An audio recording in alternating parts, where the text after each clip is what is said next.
Assalamualaikum warahmatullahi wabarakatuh. Selamat pagi anak-anak calon peserta didik SMP Negeri 1 Salam periode 2021-2022. Mudah-mudahan kita selalu dalam lindungan Allah Subhanahu wa taala. Puji dan syukur selalu kita panjatkan kepada Allah Subhanahu wa taala, di mana berkat daripada limpahan rahmat-Nya sampai dengan hari ini kita masih dalam keadaan sehat, kemudian tidak kurang satu apapun. Selawat dan salam selalu kita curahkan kepada junjungan kita Nabi besar Nabi Muhammad Sallallahu Alaihi Wasallam. Anak-anak sekalian, pada kesempatan ini saya akan memperkenalkan diri dulu bahwa nama saya Hairil, tempat tanggal lahir saya dari Palembang, kemudian tempat tinggal saya ada di Binuangan. Anak-anak semua, bahwa apapun yang akan kita lakukan, dimanapun kita masuk ke lingkungan baru, maka di situ akan ada satu tata krama, ada satu cara, ada aturan yang harus kita ikuti, walaupun selama ini aturan dan tata krama itu tidak kita temukan. Anak-anak harus yakin bahwa kalau kita mengikuti aturan, kalau kita mengikuti tata tertib, maka tidak akan memberatkan bagi anak-anak semua, tapi akan memberikan kemudahan dan bimbingan pada anak-anak semua. Anak-anak sekalian yang berbahagia, di dalam tata krama itu ada yang memang kita pelajari di sekolah, ada yang kita peroleh tanpa dari pendidikan. Bapak ambil contoh misalnya, ada tata krama yang tidak ada dalam dunia pendidikan. Misalnya, pada waktu anak-anak mau berangkat sekolah, di situ biasanya anak-anak diwajibkan untuk memberikan informasi kepada orang tua, atau minimal meminta izin ke orang tua, memberitahukan ke orang tua bahwa anak-anak akan berangkat sekolah. Nah, sebelum anak-anak berangkat sekolah pasti ada kerjaan atau kebiasaan yang dilakukan oleh seorang siswa, di mana pada waktu itu kita harus bangun tidur terlebih dahulu. Nah, di dalam tata krama yang ada di rumah, bahwa sebelum kita bangun tidur kita harus menyiapkan diri. Setelah kita bangun, kita harus menyiapkan diri untuk sholat subuh. Kemudian kita merapikan tempat pakaian kita, baru kita menyiapkan atau membereskan atau apa yang kita perlukan untuk berangkat sekolah. Nah, pada waktu kita akan berangkat sekolah, pasti dan harus anak-anak lakukan, yaitu meminta izin dan doa restu dari orang tua. Jadi jangan sampai anak-anak berangkat sekolah tanpa ada izin dari orang tua atau doa restu orang tua. Kenapa? Karena doa-doa itulah yang akan memberikan kemudahan pada anak-anak dalam mengikuti pelajarannya. Nah, itu adalah beberapa aturan yang tidak tertulis. Nah, kemudian anak-anak begitu sampai di sekolah juga sama, nanti akan bertemu dengan teman-teman yang lain, bertemu dengan guru yang lain. Nah, pada waktu anak-anak bertemu dengan guru yang lain dan teman yang lain, maka di situ kita dibiasakan untuk selalu mengucapkan salam. Nah, memang pada saat pandemi sekarang ini, maka dihindari atau boleh tidak melaksanakan dengan jabat tangan, tapi bisa diwakili dengan cara kita bersenyum atau kita menempelkan tangan kita di depan dada kita. Itu sudah memberikan tanda bahwa kita sudah memberikan salam. Nah, itu adalah tata tertib yang berlaku sosial. Kemudian ada tata tertib yang berlaku di sekolah kita.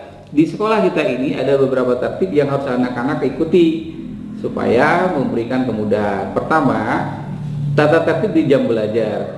Jam belajar SMP 1 Salam itu dimulai dari jam 7.20 dan akan berakhir sampai dengan jam 14 siang. Itu jika sistem pelajaran kita belajar dengan normal.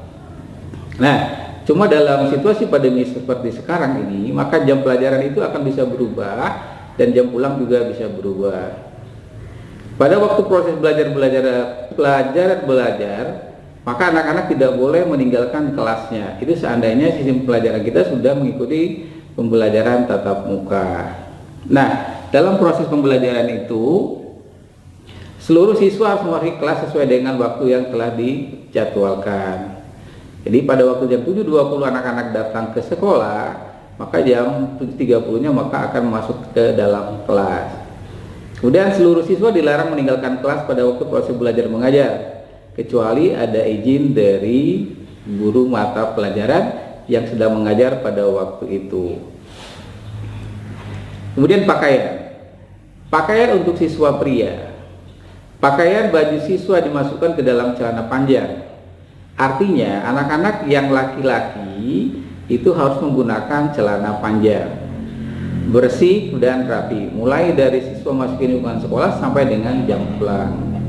Siswa menggunakan celana panjang sampai dengan mata kaki, artinya bahwa celana panjang yang siswa gunakan untuk siswa pria itu tidak boleh dipensilkan atau dipotong. Kemudian untuk hari Senin, pakaian hari Senin kita menggunakan Senin dan Selasa kita menggunakan putih biru. Kemudian Rabu dan Kamis kita menggunakan pakaian batik. Kemudian untuk hari Jumat kita menggunakan pakaian pramuka. Nah, untuk hari Sabtu, karena sekolah kita menggunakan 5 hari kerja, maka ada kemungkinan bahwa untuk hari Sabtu nanti itu digunakan untuk belajar di rumah, yaitu Sabtu dan Minggunya. Kemudian siswa menggunakan sepatu berwarna hitam. Jadi sepatu juga harus sepatu yang berwarna hitam, tidak boleh sepatu sembarangan. Tali sepatu juga harus sama, lengkap dengan kaos kaki. Artinya walaupun anak-anak selama di SD mungkin tidak menggunakan kaos kaki, maka setelah di SMP harus menggunakan kaos kaki. Berapa panjang kaos kaki yang harus kita gunakan? Itu minimal 20 cm di atas mata kaki. Ya. Kemudian rambut, selama berada di lingkungan sekolah, rambut siswa dalam keadaan rapi, pendek dan tidak diwarnai. Jadi walaupun di luar banyak yang menggunakan warna-warna rambut, tapi itu bukan untuk mencerminkan seorang siswa. Nah, kemudian untuk siswa yang perempuan. Nah, untuk siswa perempuan tidak jauh berbeda dengan siswa yang laki-laki.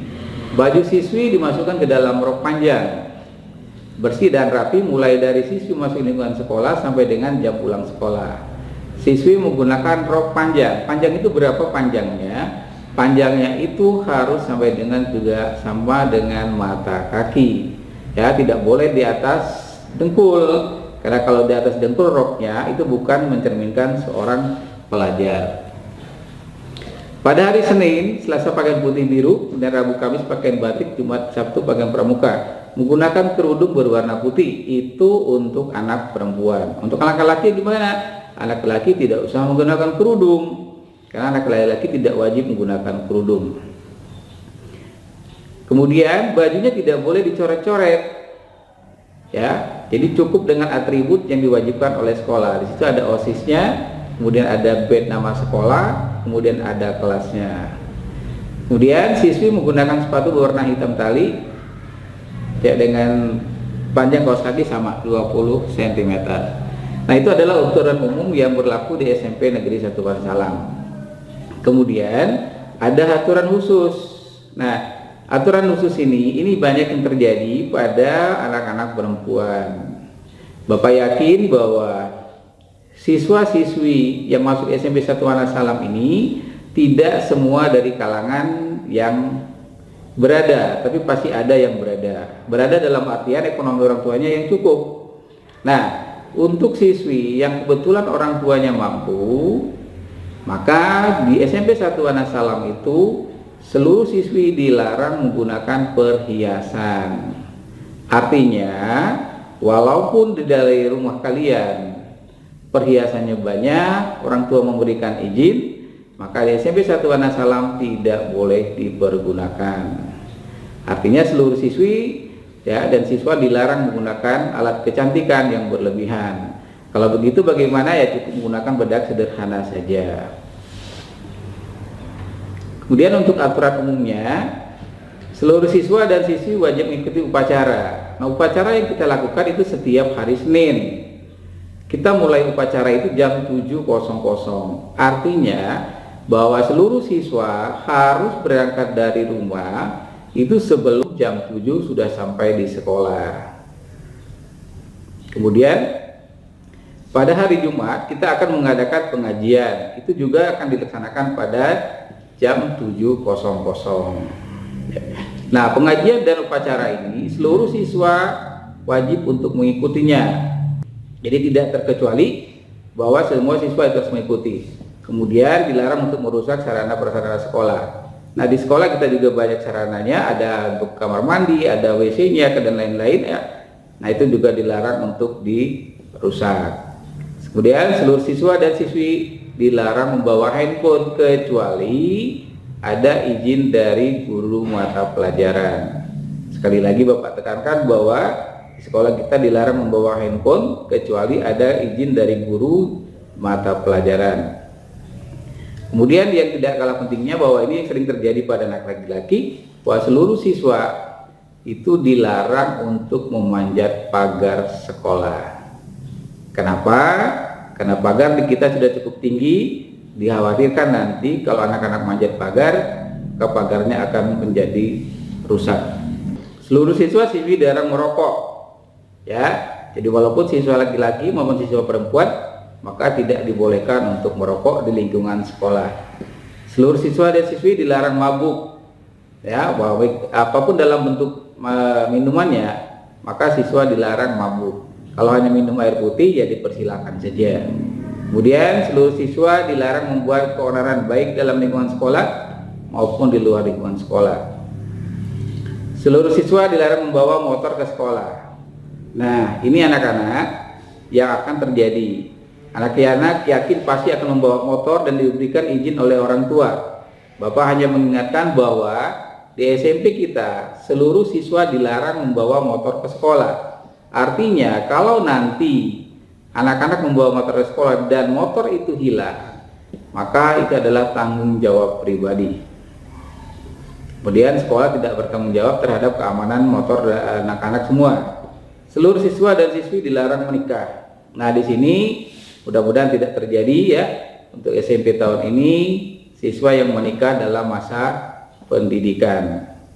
Kemudian tidak dilarang juga bahwa siswa berbuat asusila selama masa pendidikan.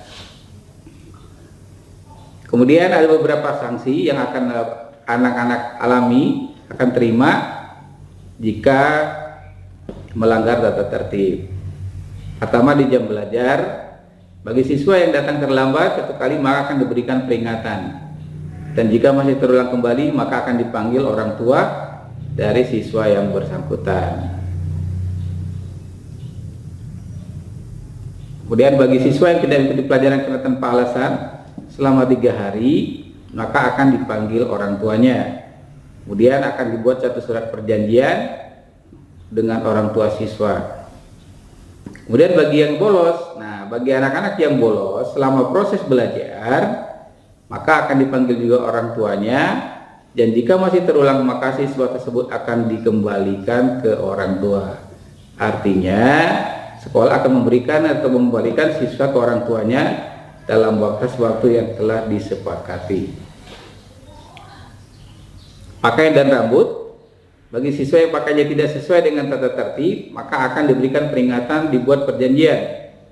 Jika masih terulang maka pakaian akan diambil dan tidak dikembalikan. Kemudian bagaimana dengan siswa yang cara rambutnya dicat berwarna? Maka siswa tersebut akan diberi peringatan. Kemudian jika masih belum dirapikan, maka sekolah akan memberi sanksi, yaitu dipotong rambutnya oleh sekolah. Baik ya, sekarang kita lanjutkan dengan bagaimana dengan siswa dan siswi yang melanggar aturan khusus. Aturan khusus tadi yang mana? Yaitu siswa dilarang membawa perhiasan. Nah, sanksi apa yang diberikan? Bagi siswa yang melanggar aturan khusus, maka 1 kali, maka perhiasan akan diambil dan dikembalikan setelah pulang sekolah. Tapi jika masih digunakan, maka perhiasan itu akan dikembalikan setelah akhir semester. Artinya anak-anak yang perempuan, sekali lagi Bapak ingatkan untuk tidak menggunakan perhiasan secara berlebihan. Ya, daripada nanti perhiasannya diambil oleh guru kemudian dikembalikan setelah 6 bulan atau setelah bagi rapot. Kemudian aturan umum, siswa membuat rangkuman pelajaran tertentu seminimal 3 bab. Ini untuk bagi siswa dan siswi yang melanggar peraturan-aturan umum, ya. Dia akan disuruh untuk membuat rangkuman. Kemudian siswa harus mengganti barang yang hilang. Itu jika barang yang digunakan atau siswa dan siswinya sengaja menghilangkan barang yang ada di sekolah. Maka sanksi yang diberikan yaitu harus mengganti barang yang hilang. Kemudian bagaimana dengan handphone? jika anak-anak membawa HP atau handphone yang tidak tanpa izin daripada guru, maka guru juga akan mengambil handphonenya, juga sama akan dikembalikan pada waktu pembagian rapotnya. Tapi ingat ya, anak-anak boleh ingat bahwa jika diizinkan oleh guru maka tidak ada persoalan. Kemudian yang berikutnya, sanksi yang akan ada di SMP 1 Wanasalam, itu akan diberikan sanksi membersihkan lingkungan sekolah. Akan dipanggil orang tua membuat perjanjian, jika masih terulang maka siswa tersebut dikembalikan ke orang tua. Kemudian dipanggil orang tua siswa, dikembalikan. Nah, kemudian jika orang tua siswa sudah dipanggil, ini yang berkaitan dengan kendaraan, maka jika motor itu hilang, tadi Bapak sudah sampaikan bahwa sekolah tidak bertanggung jawab terhadap keamanan motor daripada anak-anak semua. Seandainya anak-anak ke sekolahnya membawa motor sendiri. Terus yang baik bagaimana? Anak-anak sebaiknya berangkat sekolah dan pulang itu minta diantar saja oleh orang tua. Baik anak-anak, itu saja yang materi kita hari ini tentang kedisiplinan dan tata tertib yang berlaku di SMP 1 Wanasalam. Mudah-mudahan kita selalu dalam lindungan Allah Subhanahu wa taala. Lebih dan kurang Bapak mohon maaf. Bapak akhiri dengan wabillahi taufik wal hidayah. Wassalamualaikum warahmatullahi wabarakatuh.